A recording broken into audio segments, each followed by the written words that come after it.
دوستان عزیز، درود بر شما.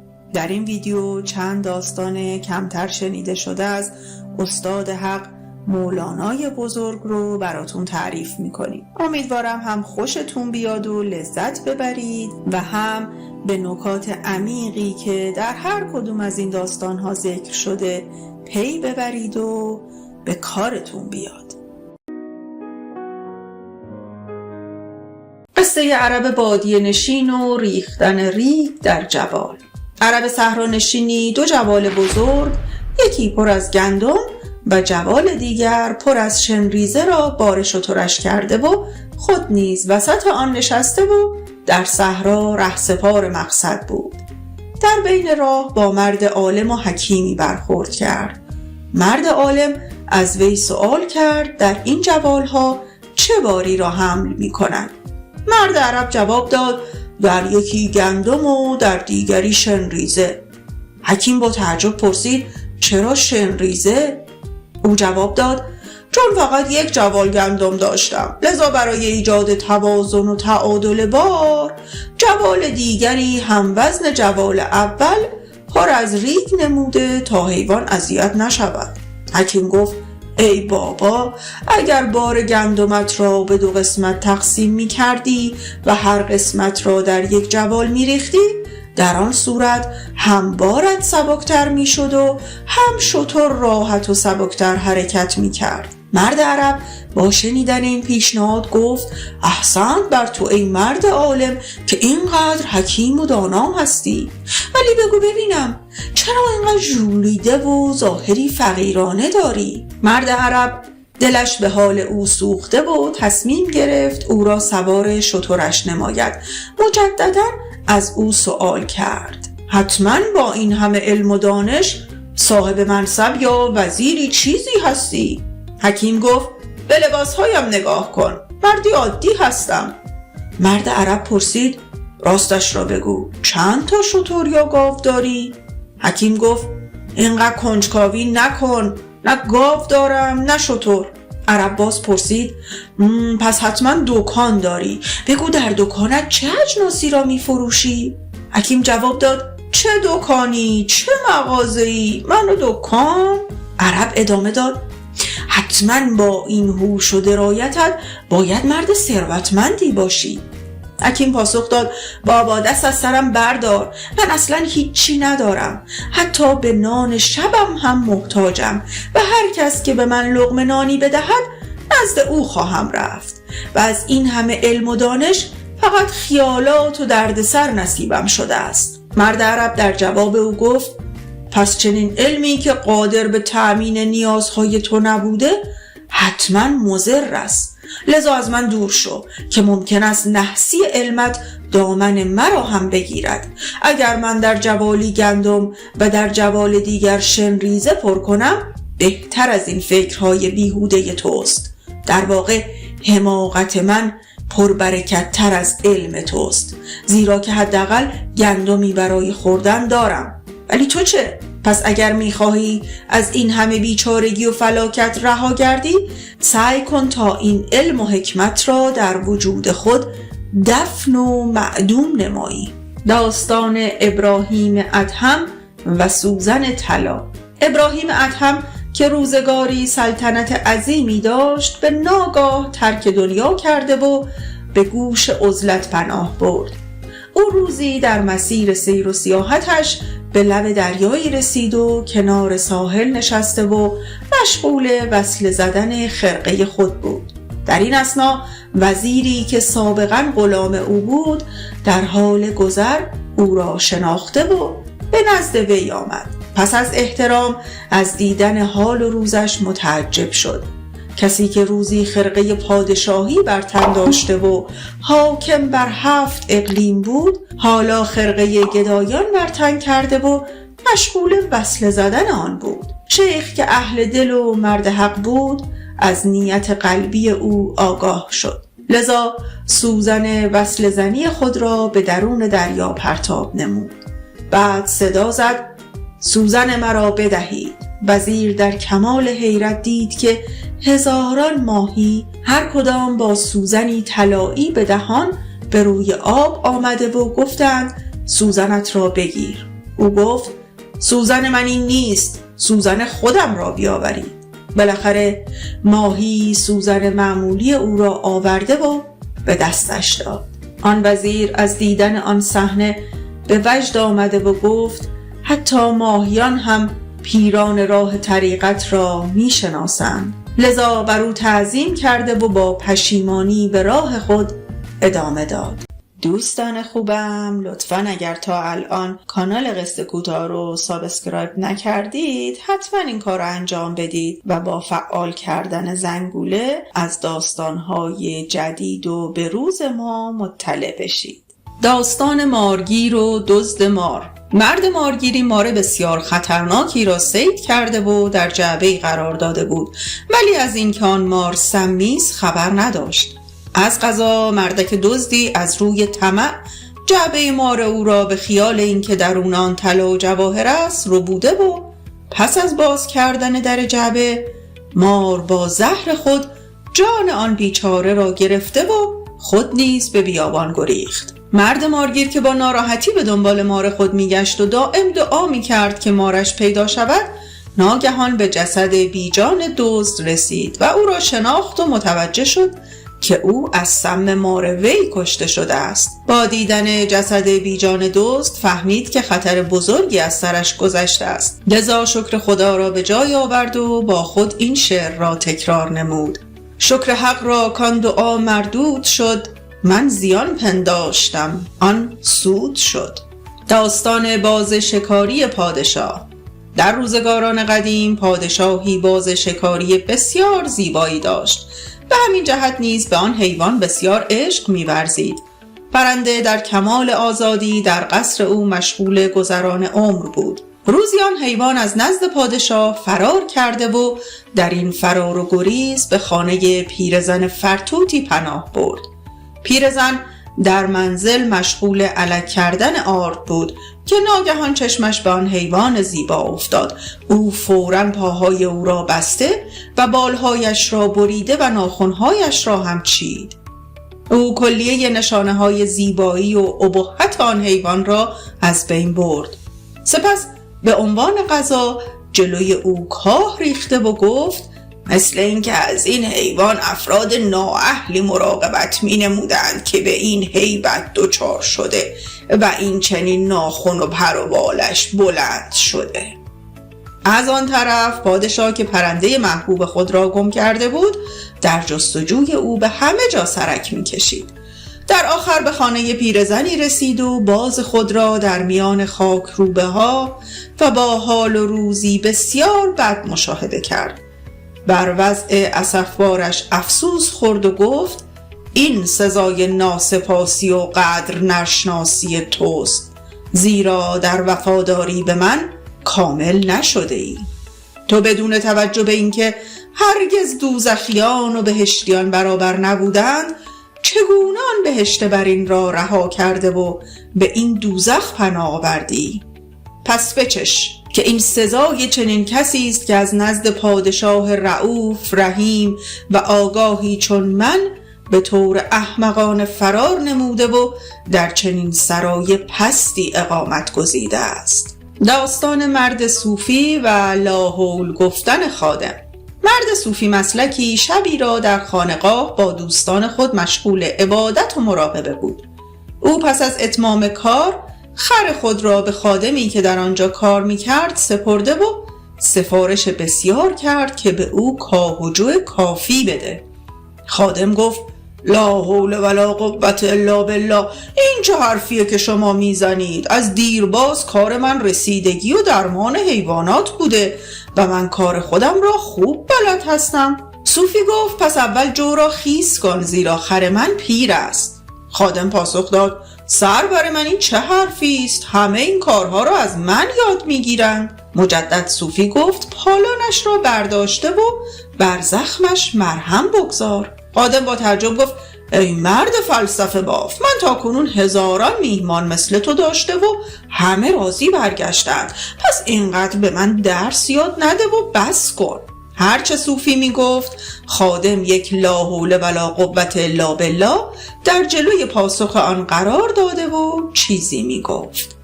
نهایتاً خادم گفت می روم تا کاه و جو بیاورم و رفت.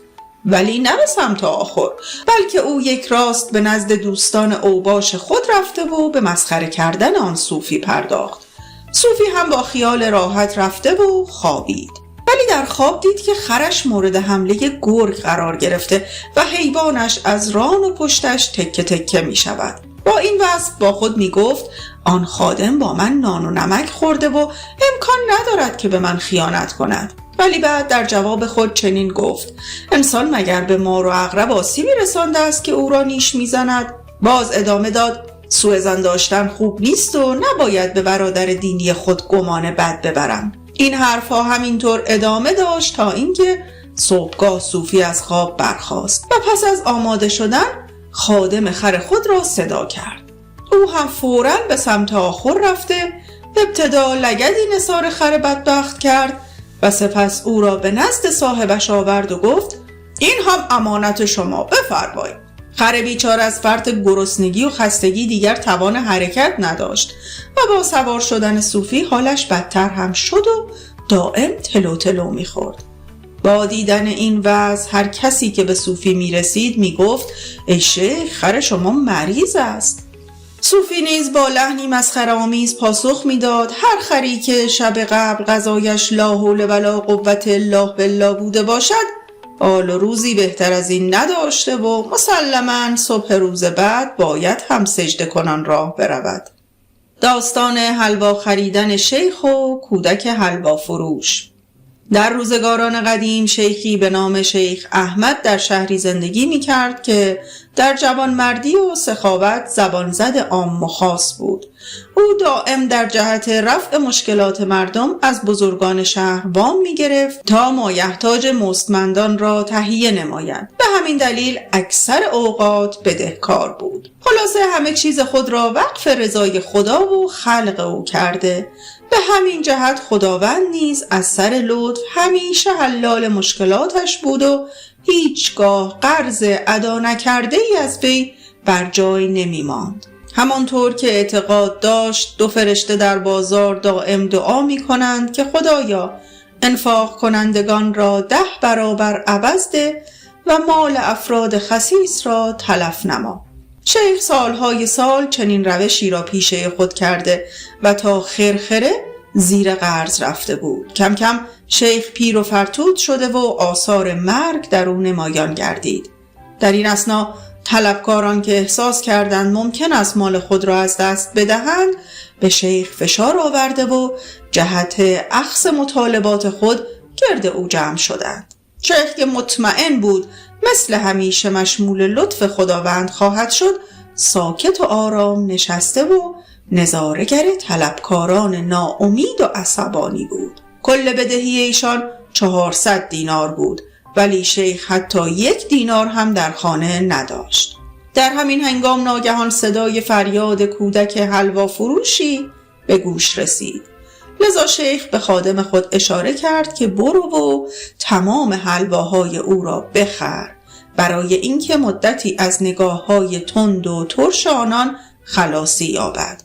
خادم طفل را صدا کرده و همه حلواها را از او به بهای 0.5 دینار خریداری نمود و گفت پول آن را شیخ پرداخت می نماید. شیخ حلوا را به طلبکاران تعارف نموده و گفت این عطای متبرک و حلال را به خوشی میل فرمایید. پس از تمام شدن حلوا کودک گفت ای خردمند پول مرا بده که اربابم بسیار دلنگران من است و باید به خانه برگردم. ولی شیخ گفت من که پولی ندارم و به این افراد نیز بدهکارم و قادر نیستم دین خود را بپردازم. با شنیدن این حرف ناگهان کودک خود را بر زمین کوبید و زار زار گریست و فریاد کنان می گفت ای کاش پاهای من می شکست و به این خانقاه نمی آمدم و به این شیوخ شکم پرست و پرخور حلوا نمی دادم. با به وجود آمدن این وضع مردم نیز به دور کودک جمع شدند.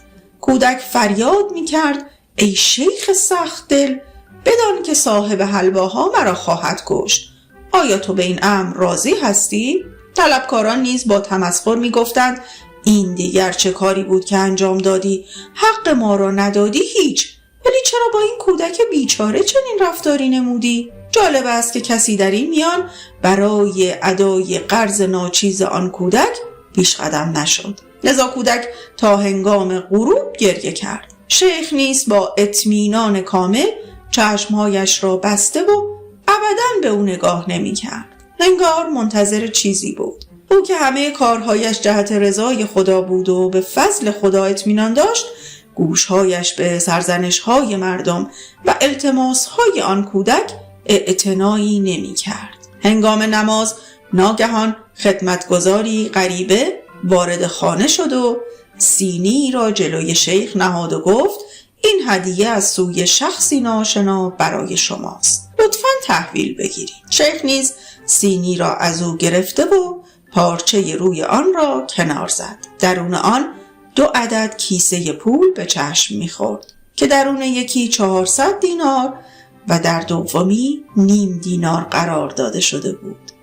با دیدن این صحنه همه طلبکارا انگشت حیرت به دهان گرفته و از کرده خود پشیمان شدند و به دست و پای شیخ افتاده و از او طلب بخشش نمودند و راز آن سینی را از او سوال کردند. شیخ نیز گفت تمام گفتارها و ناسزاهایتان را بخشیدم و علت رفتار خود را چنین بیان نمود. من از خدا خواستم تا تمام قرضهای مرا ادا نماید.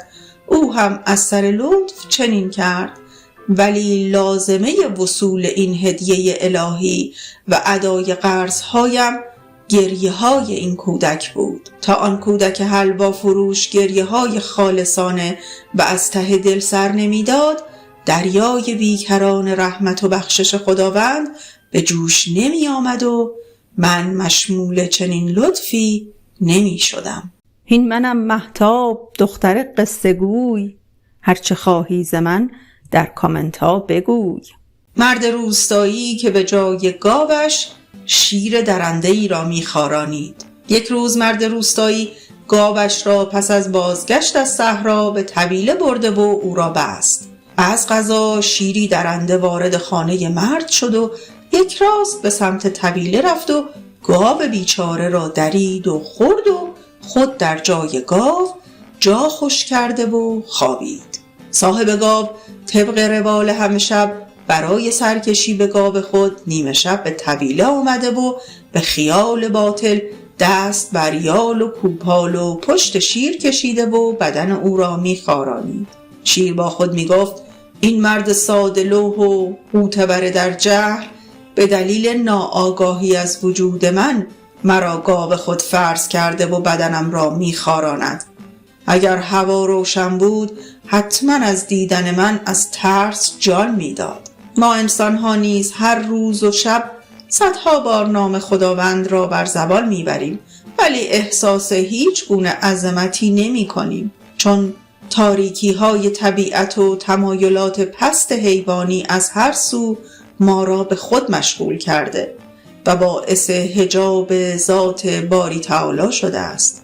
داستان مرد خفته و ماری در دهان او. روزی از روزها مرد عالمی سوار بر اسب از بیابانی گذر می‌کرد. در بین راه شخصی را دید که زیر درختی خوابیده است. در همین حین ناگهان ماری را مشاهده کرد که به سمت دهان آن مرد می‌خزید. به همین جهت برای نجات آن بیچاره به سرعت به طرفش تاخت، ولی مار در یک لحظه به دهان او رفته و وارد شکمش شد. مرد عالم برای نجات مرد بینوا با چوبی که در دست داشت بر سر او کوبید.